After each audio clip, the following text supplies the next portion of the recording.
रचना, जल्दी करो, घर नहीं जाना क्या? देर हो रही है। यह सुनते ही रचना का मुंह उतर जाता है।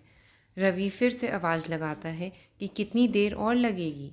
रचना जब भी अपने घर आती है तो रात के 10 बजते ही रवि वापस जाने की जिद करने लगता है।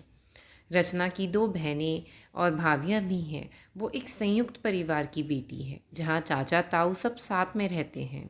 तो घर में कोई ना कोई फंक्शन होते रहते हैं। सभी बहन भाई भाभियां रात को साथ में बैठ के खूब हंसी ठाके करते हैं।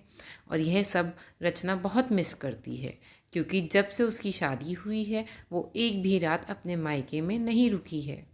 हमेशा रवि उसको सुबह से मायके भेज देता और रात में अपने साथ वापस ले आता।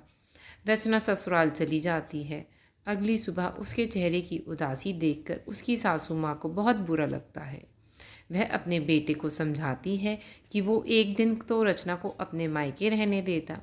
उसका भी तो मन करता होगा अपने घर वालों के साथ समय बिताने का, और रात में ही तो सब साथ में आराम से बैठ पाते हैं, नहीं तो सुबह तो सारा दिन काम में निकल जाता है।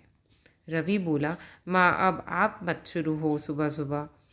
रवि की माँ अपने बेटे को सबक सिखाने के लिए अपनी बेटियों के साथ मिलकर एक योजना बनाती है।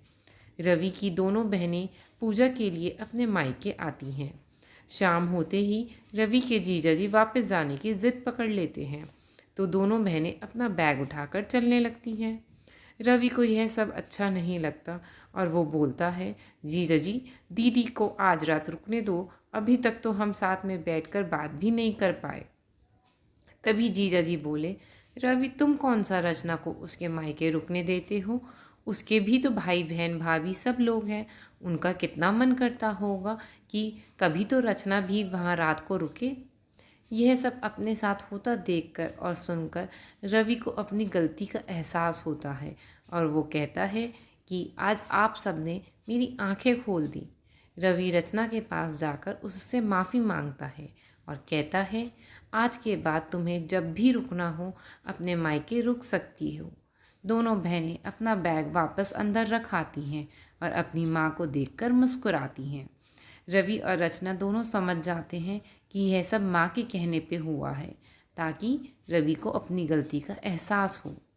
रचना सासू माँ के पैर छूने लगती है, पर सासू माँ उसको गले से लगा लेती हैं और कहती हैं, बेटा मैं भी 2 बेटियों की माँ हूँ, मैं तुम्हारे दर्द को बहुत अच्छे से समझती हूँ।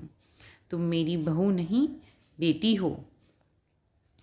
तो आपने देखा कैसे बड़ों की सूझबूझ और समझ से कितनी आसानी से रवि को अपनी गलती का एहसास हुआ।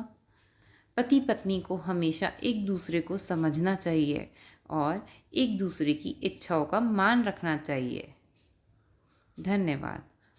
आपको मेरी ये छोटा सा कहानी कैसी लगी मुझे कमेंट करके ज़रूर बताइएगा, और मेरे चैनल को लाइक शेयर एंड सब्सक्राइब ज़रूर करें।